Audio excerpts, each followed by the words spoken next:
ومن أحسن قولا ممن دعا إلى الله وعمل صالحا وقال إنني من المسلمين.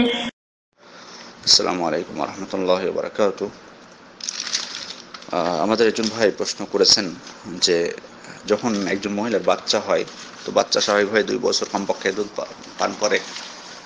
তো এই অবস্থায় যদি পেটে সন্তান চলে আসে, অনেক সময় বাচ্চার হক নষ্ট হয়, সে ঠিকভাবে দুধ পায় না।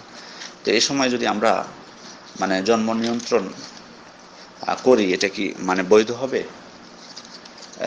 উত্তরে বলবো, দেখুন, আসলে জন্ম নিয়ন্ত্রণ নিয়ে মাসালাটা অনেক বড় মাসালা। এটার অনেক ক্ষেত্র রয়েছে। জানি না আপনাদের এই গ্রুপে আমি আলোচনা করেছি কিনা এর আগে।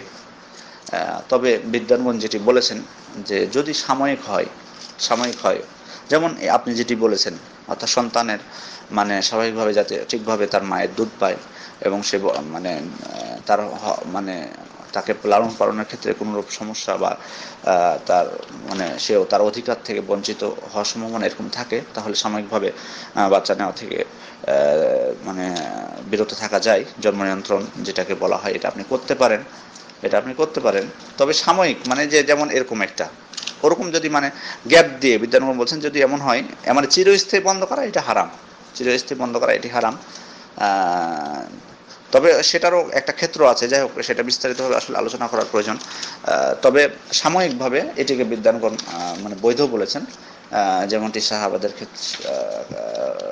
থেকে বর্ণিত হয়েছে, তারা বলেছিলেন কুন্না নাজিল ওয়াল কুরআনু ইয়ানজিল, অর্থাৎ আমরা আজল করতাম যখন কোরআন নাজিল হতো। অর্থাৎ তারা বোঝাতে চেয়েছেন আমরা রাসূলুল্লাহ সাল্লাল্লাহু আলাইহি ওয়াসাল্লামের যুগেই রাসূলুল্লাহ সাল্লাল্লাহু আলাইহি ওয়াসাল্লাম জীবিত থাকা অবস্থায় আজল করতাম, অথচ কোরআন এই ব্যাপারে নিষিদ্ধ করেনি।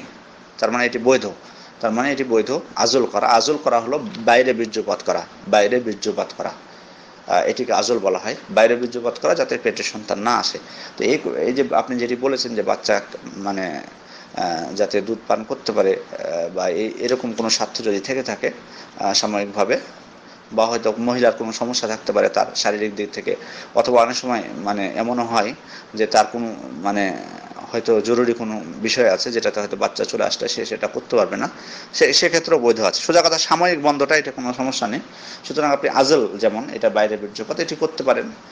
তবে এখন প্রশ্ন হলো যে বড়ি খাওয়ার ব্যাপারে যেটা বলেছেন, এক্ষেত্রে একটি সমস্যা হলো যে এই যে বড়ি খেতে গেলে বা কোনো কিছু ব্যবহার করা, সেটার ক্ষেত্রে বিদ্যানগণ অনুৎসাহিত করেছেন এই কারণে যে ডাক্তারদের দ্বারা প্রমাণিত হয়েছে যে এগুলো ক্ষতিকারক। এর দ্বারা মহিলা ক্ষতি হয়, প্লাস হয়তো বাচ্চা না হওয়ার সম্ভাবনাটাও হয়ে যেতে পারে। যে কারণে, এবং তার শুধু ওইটা না, বরং তার স্বাস্থ্যগতভাবে সে ক্ষতির সম্মুখীন হয়। এ কারণে বড়ি খাওয়া বা কোনো কিছু ব্যবহার করা, কন্ডম বা এই জাতীয়, এটা থেকে বিরত থাকাটাই সব থেকে বেটার। এবং আজল যদি করতে পারেন এটি উত্তম, যেমনটি সাহাবারা করতেন। স্বাস্থ্যগত দিক থেকেও ভালো, সব দিক থেকেই ভালো, এবং ভবিষ্যতের জন্য রিস্ক হয়ে যাবে না যে একেবারে বাচ্চা পেটে আসবে না, এরকম যাতে রিস্ক না হয়ে যায়, সেজন্য ওই বড়ি খাওয়া থেকে বা এগুলো ব্যবহার করা থেকে যদি বিরত থাকতে পারেন সেটি সব থেকে ভালো।